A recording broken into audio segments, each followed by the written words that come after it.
What is up, girlfriends? Today we are talking about one of the worst things on the internet, period. Something mega cringe, e-dating. But yeah, we're gonna talk about e-dating, and I'm gonna talk about why it's kind of a, honestly, the title it's very like how you say, like volatile, I guess. Very like abrasive, but in all honesty, e-dating has its pros and cons, and you could have a really fucking good e-dating experience or a really fucking bad e-dating experience. And I'm gonna get into that and talk about that in the video, because I think it's relevant to VR chat. It's relevant to VR chat because I see people e-dating all the time, and then I also see problems with it bear out so much to the point where it's just like, I think it really needs to be said. I don't think we need to further delude ourselves into thinking that e-dating is a good idea. So first off, what is e-dating? E-dating, there's no formal definition of it. It's a very new term, it's a very new thing, but essentially what I'm going off of is e-dating is essentially a long distance relationship, except it typically remains online. And I'm gonna list off like the pros real quick, because most of this video is going to be about the cons and my experience personally with it. So one good thing about e-dating is that it mitigates social anxiety, and I think that's the big pull. I think that's the big reason why a lot of people want to e-date, and they want to go and they want to do e-dating, because there's no amount of social anxiety to it necessarily. There could still be some social anxiety when it comes to like meeting people and stuff like that, especially in VR chat, where you do have that added, layer of intimacy that you don't really get on like other internet stuff. Generally speaking, you don't need to be in your best clothes. You don't need to smell perfect or anything like that. You could just be the gross old you, and you could still get with people and stuff like that. Yeah, that's essentially it. It just mitigates social anxiety. There's none of those social pressures that are typically there in face-to-face interactions. Another good thing about e-dating is that you're not restricted to the people who live in your area. Okay, so as a teenager, I'm gonna say this now, I think as a teenager e-dating is fine, even though it's like, I'm gonna get into like why it's probably not a good idea. E-dating is generally fine as a teenager, because like as a teenager, you're kind of restricted to the people who are at your high school. It's kind of very difficult to socialize outside of that very closed and quite frankly small environment. And with e-dating, it's just you have access to literally like just like whoever, right? Which can also be a very bad thing too. But you're not restricted to just the people who are at your high school or just the people in your area. You could branch out and like you have more opportunities of meeting people essentially. And also e-dating also has that kind of like niche experience, where typically you're probably, I can imagine most people are e-dating because they met someone on VR chat or they met someone on Discord that they really like. And chances are you met that person because you both have something in common. You both joined a Discord, or you both joined a VR chat world, or you were both wearing an avatar of like a franchise that you really liked or something like that, or you had a similar sense of style or something like that. It's very easy to come in contact with people like that. Meanwhile, in real life, you really have to wait until conventions happen to meet people like that in those sort of circumstances. It's kind of 50-50, right? Yeah, I mean, that's essentially the pros about it. And also you could like meet people really fast too. Like it's much more faster than how you would meet someone in real life. But oh fuck, now we're gonna get into why it sucks. Okay, and it sucks for a lot of reasons, but I'm gonna try and condense it as much as I can. One of the reasons is one of the big reasons, and it's like a theme you're going to see popping up a lot when I'm talking about the cons, is that you don't know who you are really talking to. when you're talking to people in real life, there's often that you could see their body language, you can see how they dress, how they conduct themselves, how they interact with other people. You know, you could generally use that to get a sense of who someone really is. But when it's long distance and it's e-dating, you don't really have that. You don't really have that added benefit of actually getting to know the person and know what they're about. You know, it's kind of, you only get to know what they want you to know, right? And it's very hard to see people in their element over the internet. It's very hard to see people like that. And it's because it's like that, people who tend to e-date, or people who have that inclination to e-date, have a lot of fucking issues. They tend to have a lot of issues. From my personal experience, I've been in 2 really fucking shitty online relationships, and I felt like those relationships didn't really like work out, because like they were able to just like only show me what they wanted me to see, and it was very hard to pick up on those red flags and stuff like that, because like I wasn't physically there. I didn't see, you know, I feel like I would have known better more quickly if this was just like an in real life relationship, right? Another reason why it sucks is you don't have that intimacy, and there's been studies on intimacy, and intimacy is obviously a very important thing in a relationship, but it's like scientifically, like being physically intimate with your partner helps a lot in maintaining that security in that relationship. I might be able to quickly mention an example of what I mean by that from my personal experience, but I feel like that's gonna send me on a fucking tangent, and I'm not ready to talk about that just yet. But essentially, I'm gonna try and give a quick example. So like, it's hard for people who have had in real life relationships, for people who have had that, or have had you know, met up with their partner, their long distance partner in real life before. You understand that just shutting the fuck up and just cuddling and physically like holding each other is something that is just like so therapeutic and so like so relieving, and so it makes it psychologically, what your subconscious is essentially doing is, it's like, this person is here for me. This person is physically here for me, and that makes that relationship a lot more secure. You don't feel insecure about the relationship if you can physically hold and touch the person, because your subconscious says, this person is real. This is a real person in my life, and I care about them, and they care about me. You know, you don't have that with long distance relationships. You can't really do that. Even though something like VR chat, where like, oh, I could touch people and shit, you know, you're not actually touching them though, right? Like, it's just, you could convince yourself, and you could confuse yourself into thinking you're actually touching the person, but your subconscious knows, or your subconscious, I guess it varies from person to person, but your subconscious, I don't think, at least for me, my subconscious doesn't pick up on it. Like, this person's physically not here. Like, they're just a ghost, right? Like, this camera isn't real. You're not real. And also, another obvious bad thing about e-dating is that it's very, very easy to get away with doing scummy shit to people. It's very, very easy in an online relationship to cheat on people and to just talk shit behind their backs, and live a double life, essentially. It's very, very easy to do that if you're only doing an online relationship, because it's not like your partner can know.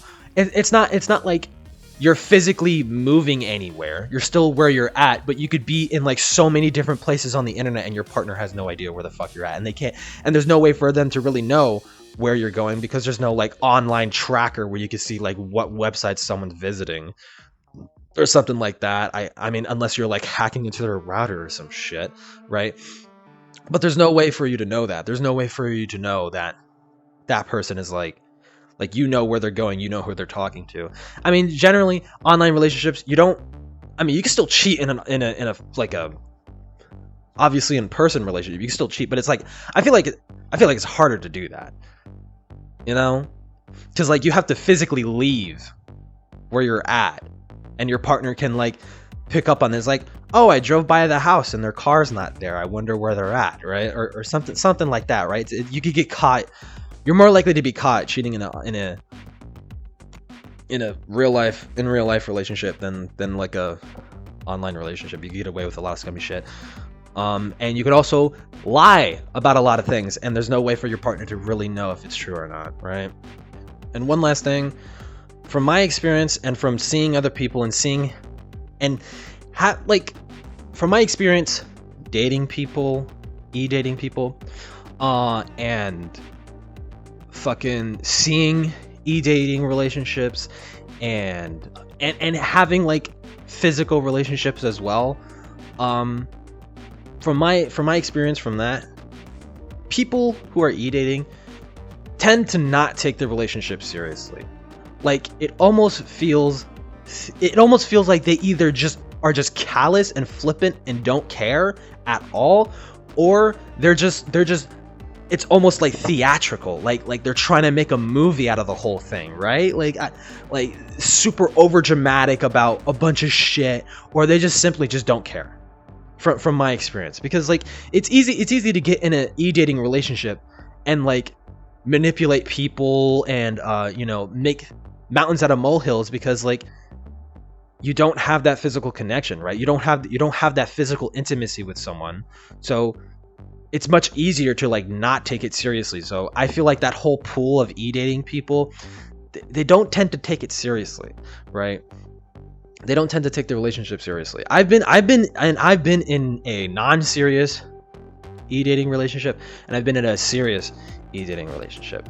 And from my experience, you're more likely to get the non-serious. You're more likely to get some fucking scumbag who really doesn't fucking care about you, who's lying to you and manipulating you. I'm gonna go on a fucking tangent. But yeah. Well, actually, no. I could technically go on that tangent now because there's nothing else. So from my 21 years of being alive on this planet, I haven't had too many relationships. I've had friendships, I've had friend groups, and for most of my life, I want to say for most of my life, it's been half. It's been half and half. It's been like half of the people that I know about and have contact in my life are like in real life people, and then half of them are on the internet. Person number one I want to talk about, I completely forgot her fucking name. It was my first ever like official girlfriend, and she was a furry. I wasn't a furry, and that whole relationship, it only lasted like a couple months, I want to say, but for the only couple months that it lasted, she was a fucking manipulative bitch. Holy fuck. She was a fucking manipulative fucking person. Like it took a few months after she dumped me for me to realize, holy fuck, she was really lying about a lot of fucking things. What a fucking scumbag. And essentially that kind of references back to my point about dating. It's very easy to lie. It's very easy to lie and get away with it, most importantly. I was like 16 years old or something like that, and she was like 20 or something like that. I distinctly remember her being in her 20s, and I was like 16 or something like that. So kind of yikesy a little bit, right? Or I was 16 about to turn 17. 16 about to turn 17. Holy fuck. And she manipulated the fuck out of me. She always, every single day, she was having like a mini mental breakdown.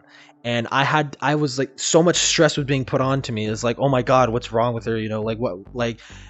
And I'm there for her, and I'm trying to be like, well, what's going on? I'm here for you, blah, blah, blah. And she's saying like these people are harassing her and bullying her and stuff like that. And me being the person I am, me being the loudmouth shit talker that I am, I'm like, oh, this is fantastic. I get to bully people. Who are these people? Who are these people? I want to fuck with them. I want to bully them back for you. I want to, my queen, milady. Don't worry, I'll protect you, milady. Right? I was doing that kind of white knighting shit. But yeah, it's okay to like white knight for your girlfriend, right? Like, she's your fucking girlfriend, right? Like, but I wanted to defend her, and I kept telling her, it's like, where is this happening? And she said, it's on DeviantArt. So I'm like, okay. So I go on her DeviantArt page, and I don't see anything. I don't see anything. It's like, where did it go? And it's like, oh, the mods deleted it. Or sometimes she would tell me like, oh, I deleted it. It's like, well, don't delete it. Screenshot. I want to see it. Show me what they're saying, right? And she would never do it. She would never do it. And she would say this would happen so many times. I didn't pressure too much because, get this, every time I kept pressuring her, it was like, please screenshot it. Please show me what they're saying. She would get more upset. And that would like tell me, it's like, don't pressure her to like show you, right? And eventually got to the point where I just stopped questioning it, right? I just stopped asking her, where is this coming from? And I just assumed that she was telling the truth. But lo and behold, those people never existed, and she was lying about it the whole time, because in her fucked up head, she in her fucked up head, in order to get attention in a relationship, you had to invent fictional people who are attacking you to make your boyfriend freak the fuck out and stress the fuck out over, you know, hoping to God that you're not going to kill yourself or some shit, right? Like, in her fucked up head, that's how that works. Completely manipulative. And she ended the relationship off by telling me that my parents found out that we were dating and they don't want to date, and they don't want me dating you. And in my head, you know, I was like, do they know like how I talk to you? Like we never lewded or anything like that. There was no such lewd talk. That was a very, very, very safe for work relationship. I was 16, she was 20. Sure, that might have been a little yikesy, but I think she was trying to, the way she worded it made it sound like her parents had a problem with me, right? Not necessarily that the relationship was the problem, but that they had a problem with me, you know, saying like, oh, they just don't like you and blah, blah, blah. And I'm like, did they read the fucking messages? Like, I treated you with so much fucking respect and appreciate, like, what the fuck? And I was telling her, like, let me talk to them. Let me talk to your parents. I want to talk to your parents. I want to explain myself, you know? And despite all these little red flags, I really wanted to make the relationship work. And she was like, no, they can't, blah, blah, blah. And then she, like, freaked out, and I think she blocked me. It's been a long ass time, but someone blocked someone. I didn't block her, I don't think. I might have blocked her afterwards, figuring out she was lying about the whole fucking thing. But at some point, no, she blocked me. Yeah, she blocked me.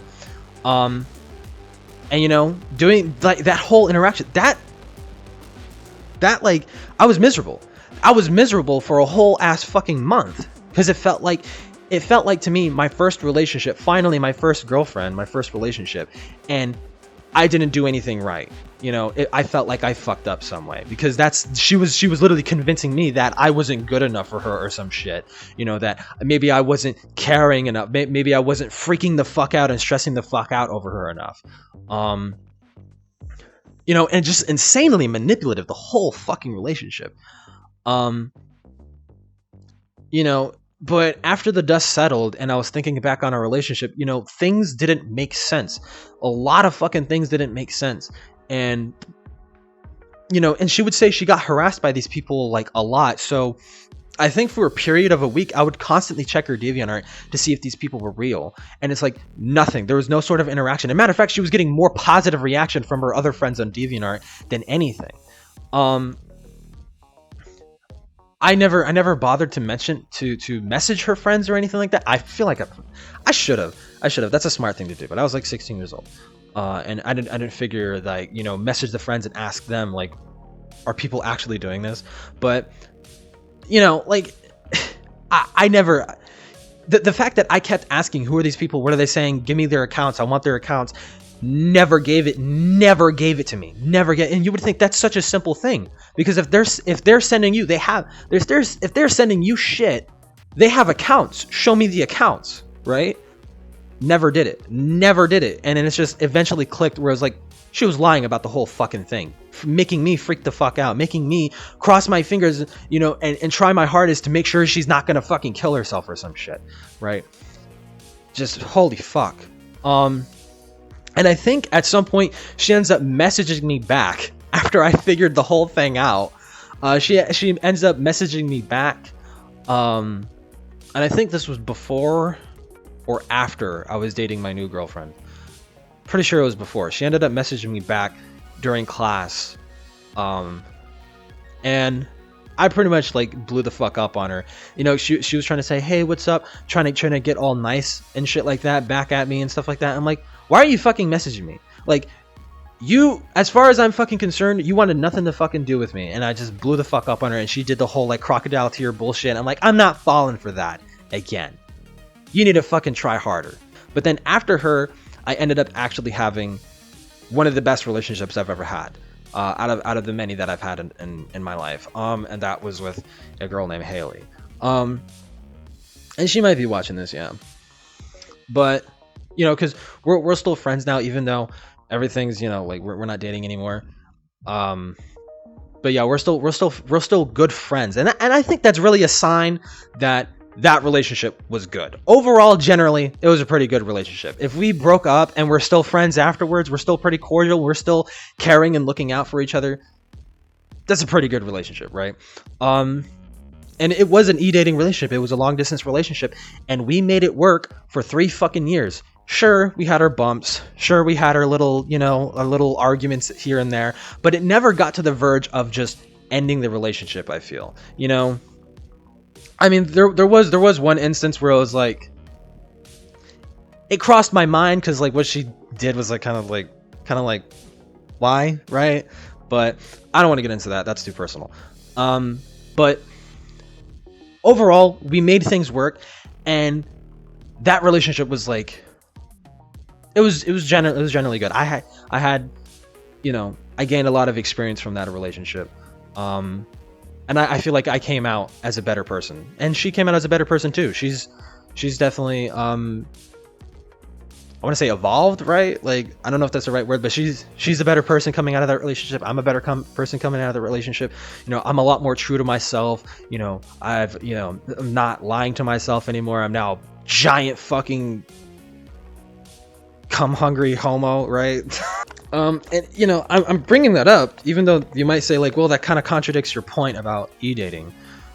It really doesn't, because we got extremely fucking lucky that we both had a pretty fucked up childhood, although hers was more fucked up than mine's. Hers was more fucked up than mine's.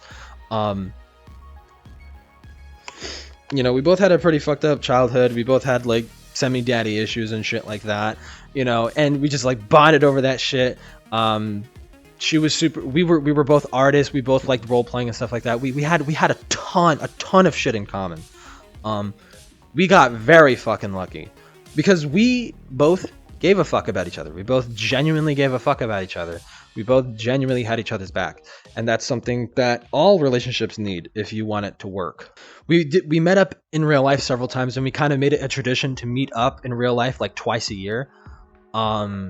Like we e-dated for 1 year, and then after our first year, we basically met up like twice a year in real life.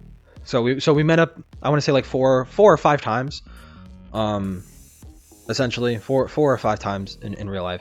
You know, and that's another telltale sign of like an e-dating relationship is working, is that past the first year, you should be like meeting up in real life, and so you should be like making things more official and stuff like that. Yeah, that should be a thing that's happening.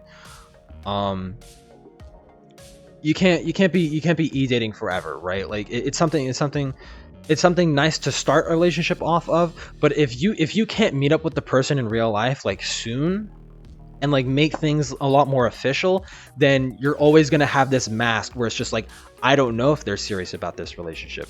I don't know if they're actually serious. And it has like all these insecurities and stuff like that.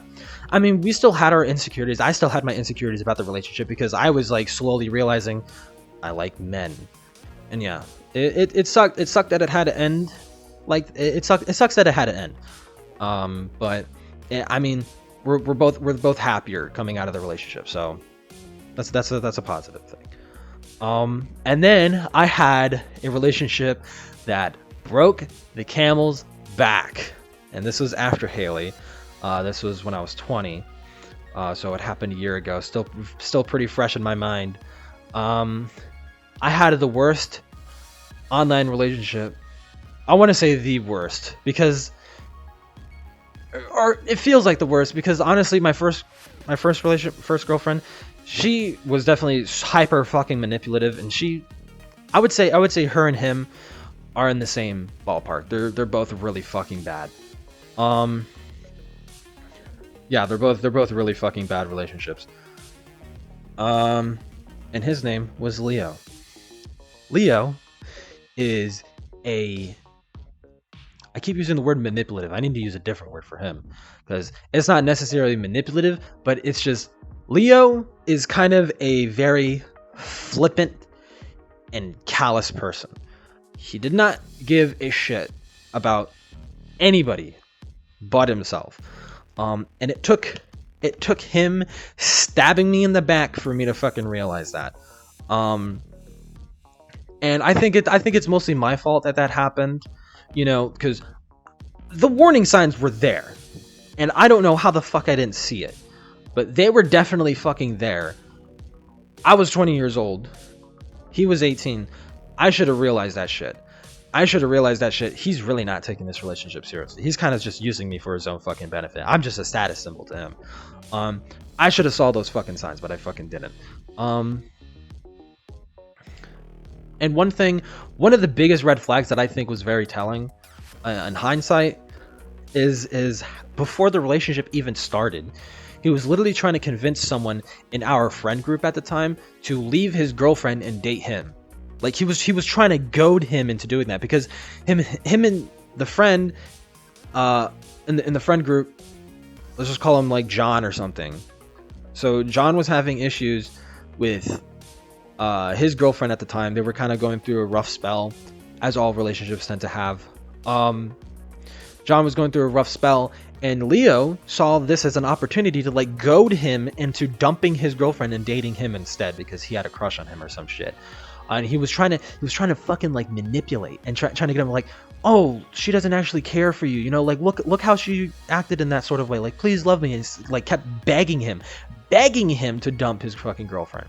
To the point where when John finally said, you know, like I finally made a decision, I want to make things work with my girlfriend, Leo fucking cried about it and shit like that, and I was there for him, you know, to be like, oh, like, but I didn't get like the full story. I got the sugar-coated Leo version of the story. I didn't get the actual fucking thing of what was being said and what actually fucking happened until after the friend group dissolved because of that fucking instance. You know, because I think John at some point was realized as well, Leo was trying to fucking get me to dump my fucking girlfriend because he's a selfish asshole and he just wanted me all to himself. You know, but that's one big red fucking flag. And that whole, because Leo did that, our whole friend group fucking scattered and shit like that. And you know, I didn't realize it because like I thought it was just like, oh, this is just typical internet drama. And then, you know, Leo started getting close to me and stuff like that and saying like, oh, I like you and stuff like that. And you know, coming out of my relationship, you know, like having to dump Haley because I was realizing I like guys, you know, I saw this as like, you know, like I do like him. I wouldn't necessarily like say like I loved him at first, right? But I was just like, you know what? Fuck it. I'll try to make this work. Yeah, let's see where this goes. And I let him know that from the very start, you know, like I'm not that attached. My frame's dropped. I'm not that attached to you, you know, I still kind of view you as like a good friend. But you know what? Yeah, I'll make this work. You know, let's see where this goes. You know, and I tried to make the most out of it. And it was nice. You know, there was that honeymoon phase, but that honeymoon phase ended real fucking quick. Because I forgot what happened, but you know, I was having like a depressive spike and stuff like that, and Leo just did not care. He just wasn't actually comforting me. He was just kind of just waiting for me to get over it. You know, and it was just like, I still didn't even realize at the time, like he didn't actually say or do anything for me when I was going through that. But meanwhile, when he was going through shit, when he was having issues with his family, or having issues with his with school and stuff like that, I was there for him 100%. I was there, saying like, oh, you should do this, or this is how, maybe next time something like that happens, here's something that you could have done, and here's how you could like mentally prepare yourself. And I was genuinely trying to give him like helping advice, but he never did any of that shit for me. He was just literally just waiting for me to get over it. Just so he could have like lewd fucking fun with me or whatever, right? And the relationship ended in such a scummy way, because the way my first girlfriend, the way she ended the relationship, was very cowardly. The way she ended it. Leo was just a fucking scumbag. I was going through another, depressive spell and stuff like that, because I was having, I was second guessing our relationship, and not necessarily like saying, does Leo actually care for me? But it's just like, I don't know what's going on right now. I felt like something was missing in our relationship, and I was like getting really sad about it. And right as I was having that depressive spike, was Leo was just like, I'm just kind of done with you. I don't want to date you anymore. Goodbye. And I was just like, oh, okay, I guess, and he sent me that over Snapchat or some shit. And I didn't know how to think about it, but before I could even fully process the breakup, he was with another guy within like hours, within like hours after the relationship. And that leads me to believe like he was fucking cheating on me. Now, we did have like some sort of like open relationship, but I was being hyper communicative to him, I'm ERPing with this person, right? At the time, right? I was being hyper communicative. I told him about everybody that I was talking to, everybody that I was meeting, in VR chat and on Discord and stuff like that. I was telling him everything, and I didn't pressure him into it. He was perfectly okay with it too. He was doing it as well. And I was fine with that. I guess I'm just the kind of person to like not be so possessive over my partners. I shouldn't say possessive, because it's not the dog monogamous I'm not saying monogamous relationships are possessive relationships, right? It's just that people want to have that security in that relationship, and then having that like, you can only be like sexually intimate with me kind of gives that security for them in that relationship. For me, I don't necessarily care about that. I don't necessarily care about that, because I could be too trusting sometimes. I guess I could be too trusting of people sometimes. And I told myself, I trust Leo that he actually does care for me, and that, he could go and have his fun with other dudes, but he'll come back to me and stuff like that. I guess my fucking mistake, because as soon as he found someone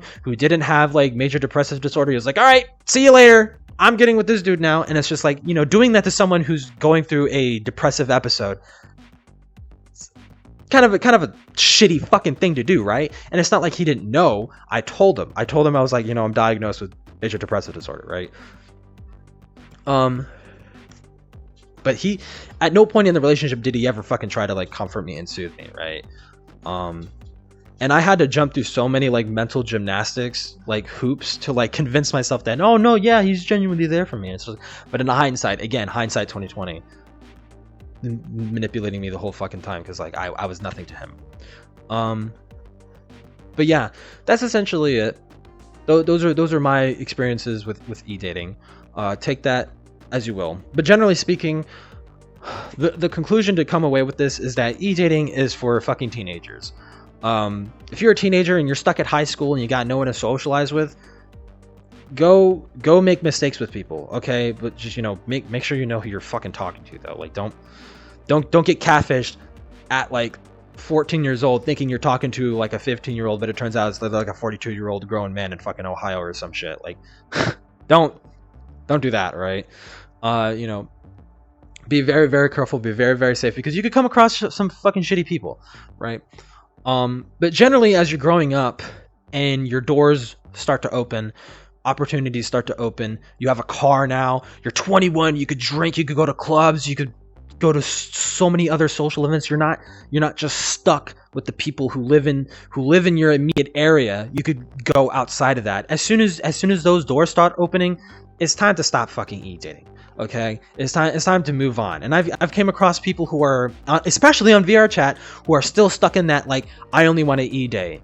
I only want to e-date because it's fast and it gives me what I want as quickly as possible. And it's just like, that's not fulfilling though. You're not actually being fulfilled. For me, I haven't been in a relationship for like several fucking months now, and I am fucking okay with that. I'm perfectly fine with just, you know, and I do have my moments where it's just like, I want a boyfriend so badly, you know, I just want someone to physically be here for me. You know, I do have those moments where, like, but every single person has those fucking moments where it's just like, I would really love someone to be here for me right now. But you know what? I am going to be patient. I'm going to wait for someone who actually gives a fuck about me, right? That's essentially it. That's the takeaway. You're growing up. Don't e-date. Don't do that anymore. Anyways, that's the end of the video. Like and subscribe. Literally, when YouTubers tell you like and subscribe, please actually fucking do it, right? Like, leave a like on the fucking video. That really does help in the algorithm. That, you know, I'm actually dedicated for once to actually making fucking videos, right? I'm actually dedicated. I'm actually in the groove of, like, because now I could talk about whatever the fuck I want, right? Before I felt like I had to secure myself to a niche, right? But now the views on the channel are really telling me that, like, I could generally talk about what I want to talk about, and the videos would do, like, pretty okay, right? You know, what I really want is I want to build, like, a small, humble community. That's it, right? That's all I want. Nothing big, nothing major. No monetization, no full-time YouTube. I will never do that. I will never do that. I've seen that go wrong so many fucking times. But yeah, if you want to take part in building this community and making it like a thing, you know, like the Fembro army, you know, leave a like and subscribe and comment. Do all those things. Give your opinion on e-dating relationships. What is your experience with e-dating relationships? You know, and if you disagree, especially if you disagree, leave a fucking comment. You know, I'm not gonna blow up on you and call you like a chuckle fuck, dumb nut asshole, right? Like, you're free to fucking disagree in the comments. But that's the end of the video. I'm also really trying to get another, like, anti-trolling video, but it's like trolls are kind of just playing some other game. I don't know. They're like migrating. I swear. They're not joining the LGBT world anymore. And I think they're going to the furrier worlds now. So hopefully there will be an anti-trolling thing soon. But yeah, anyways, like, subscribe to the thing, right?